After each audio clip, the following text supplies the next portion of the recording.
উপস্থিত কেন্দ্রীয় নেতৃবৃন্দ, সমবেত বিক্ষুব্ধ জনতা, আমরা লক্ষ্য করেছি প্রতিবেশী রাষ্ট্র ভারত প্রতি বছরেই পানির আগ্রাসন চালিয়ে এই ভূখণ্ডের উপর তারা বছরের পর বছর জুলুম চালিয়ে যাচ্ছে।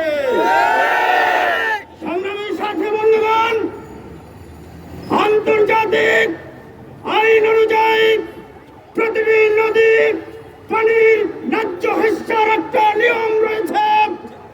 ভারত কোন নিয়ম নীতির তোয়াক্কা না করে একতরফাভাবে ফারাক্কা বাঁধ নির্মাণ করে তিস্তার পানি তারা আগ্রাসন করে আমাদের উপর নির্মম জুলুম চালিয়ে যাচ্ছে।